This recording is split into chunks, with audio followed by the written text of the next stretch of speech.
А ми переходимо на Джо Байдена та прес-конференцію.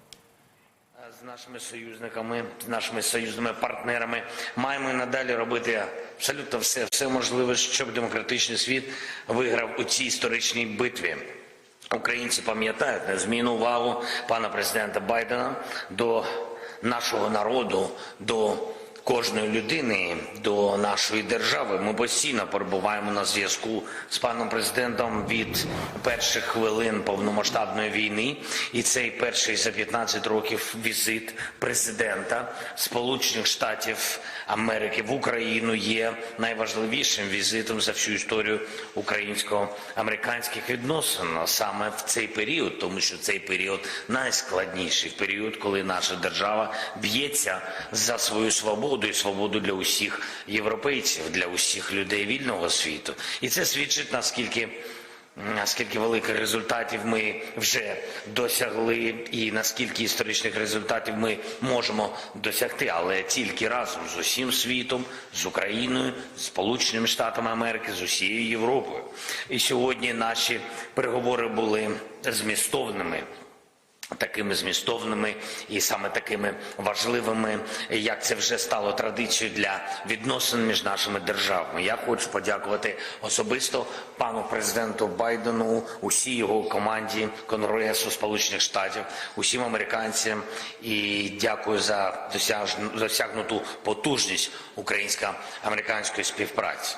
Шановні присутні, на цьому тижні вже рік нашої незламності і нашої боротьби проти російської агресії. І дуже символічно, що ми зміцнюємо нашу стійкість двома зустрічами з паном президентом, моїм візитом і нашою командою в Вашингтон в грудні та візитом президента і його команди в Київ сьогодні, зараз. Результати цих візитів, безумовно, будуть відчутними на полі бою, у посиленні наших воїнів та у звільненні наших територій. Рішення Сполучених Штатів щодо Абрамсів для України вже заклало таку основу для танкової коаліції, і історично важливим є наш прогрес в питаннях щодо протиповітряної оборони, і це Петріот, і для захисту наших міст. Це дійсно фундаментальне посилення. Проговорили питання сьогодні також ми далекобійної зброї та зброї, яка ще може постачатись в Україну, і до чого її не було. І це дуже важливо. Пане президенте, я знаю, що очікується потужний пакет оборонної підтримки для України. І саме зараз такий вагомий пакет є однозначним сигналом, що у російських спроб реваншу не буде шансів. І ми разом захистимо наші українські міста, наших людей від терору Росії, і потужно зміцнимо імпульс до нашої перемоги. І сьогодні ми ще раз зафіксували, що маємо спільне бачення щодо подальшого розвитку подій і перспектив у цій війні. Ми скоординували подальший тиск на державу-терористам, працюємо разом з посиленням санкцій, і як на двосторонньому рівні, так і в рамках Групи 7. Це також дуже важливо. Фактично маємо спільний погляд на зміст багатьох пунктів нашої формули миру, її безпекові елементи, завдання відновити повну силу статуту ООН і захистити міжнародний порядок, заснований на правах. Це спільне завдання, я впевнений, усіх країн, які зацікавлені в міжнародній безпеці. Вкрай важливим є питання відновлення справедливості і для усіх тих, хто постраждав від російського терору, від цієї агресії, від цієї війни, і для нашої держави загалом. Агресор повинен понести відповідальність за агресію та відшкодувати всі збитки. Я дякую президенту за підтримку нашої роботи щодо відновлення справедливості, зокрема в роботі всіх наших інституцій в цьому напрямку. Ми ми вважаємо, на нашу думку, звичайно, немає альтернативи із створенню спеціального трибуналу. Це позиція України, ми будемо підтримувати цю позицію.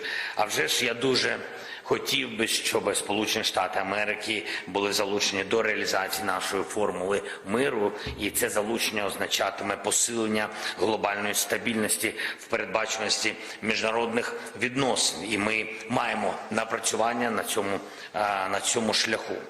І вже цього тижня в Нью-Йорку спільно зі Сполученими Штатами Америки майже 60 іншими державами ми виносимо на розгляд Генасамблеї ООН проект резолюції на підтримку миру в Україні. І напередодні 24 лютого затвердження цієї резолюції стане найкращим свідченням, потужним свідченням того, що терористична сила ніколи не зламає цивілізоване право. І ще одне. Я вважаю теж історично, сьогодні на Алеї Сміливості у Києві ми відкриваємо табличку, присвячену пану президенту Байдену. Перший дзвінок вночі 24 лютого минулого року. Наші переговори постійна, незмінна, потужна увага нашій боротьбі і дійсно увага захисту української демократії, а також особистий внесок пана президента Байдена у зміцнення позиції свободи у світі. Це те, що завжди буде в історії, назавжди залишиться. Україна вдячна вам, пане президенте. Україна вдячна Сполученим Штатам Америки, усім американцям в усіх містах і громадах, які цінують свободу так само, як цінуємо її ми. Слава нашим воїнам, слава нашим союзникам, слава Україні! Statement by the President of the United States of America. Thank you very much, Mr. President. You know, it was 1 year ago this week that we spoke on the telephone, Mr. President. It was very late at night in Washington, very early in the morning here in Kyiv. Russian planes were in the air and tanks were rolling across your border. You told me that you could hear the explosions in the background. I'll never forget that. And the world was about to change. I remember it vividly. Because I asked you next, I asked you, what is there, Mr. President? What can I do for you? How can I be of help? And I don't know if you remember what you said to me, but you said, and I quote, "Gather the leaders of the world, ask them to support Ukraine." Gather the leaders of the world and ask them to support Ukraine. And you said that you didn't know when we'd be able to speak again. That dark night, 1 year ago, the world was literally at the time bracing for the fall of Kyiv. Seems like a lot longer ago than a year, but think back to that year. Perhaps even the end of Ukraine. You know, 1 year later, Kyiv stands, and Ukraine stands. Democracy stands. The Americans stand with you, and the world stands with you. Kyiv has captured a part of my heart, I must say.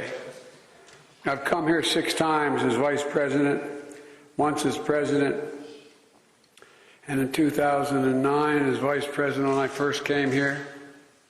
Then back in 2014 I came 3 times in the aftermath of the Revolution of Dignity. And I again came in 2015 to address the Rada about the work of building a strong democracy. And I came in 2017, just before I left office as vice president. I knew I'd be back, but I wanted to be sure. Even though the election were over, Barack and I were out of office, I decided to make one more trip before the next president was sworn in to Kyiv. So President Zelensky, you deeply honor me here in Kyiv with you today. to meet with your military, your intelligence folks, your diplomatic team, community leaders who have stepped up and helped their country in their hour of need. It's astounding who stood up. Everybody. Everybody. Women, young children, trying to do something, just trying to do something. Pulling people out of apartments and being shelled and literally what I think is war crimes. It's astounding. And the whole world sees it and looks at it. This is the largest land war in Europe in 3/4 of a century. And you're succeeding against all and every expectation except your own. We have every confidence that you're going to continue to prevail.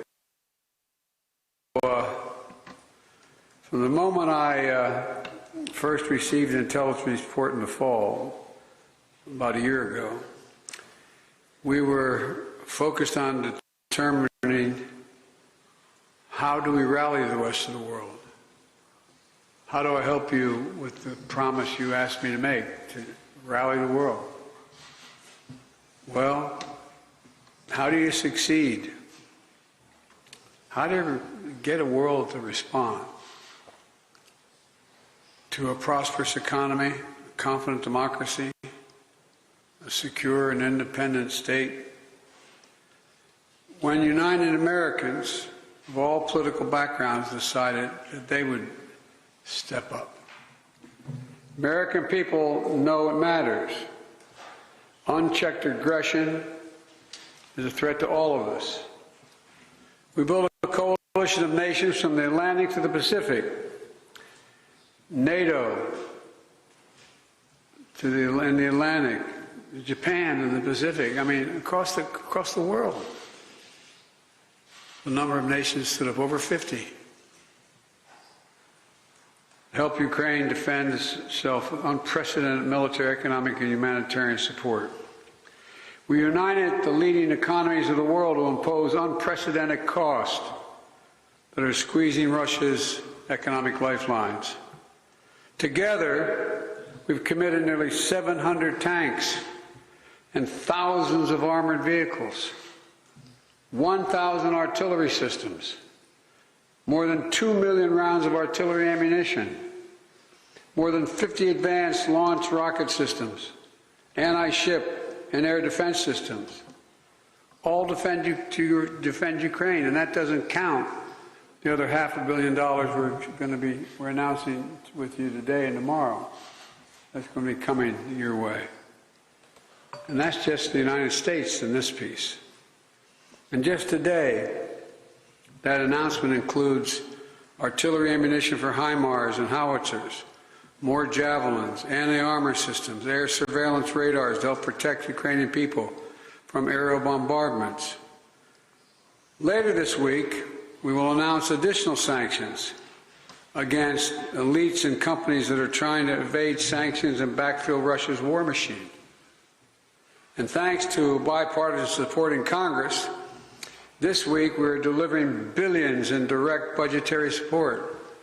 Billions in direct budgetary support, which the government can put to use immediately and help provide for basic services of citizens. The cost that Ukraine has had to bear has been extraordinarily high.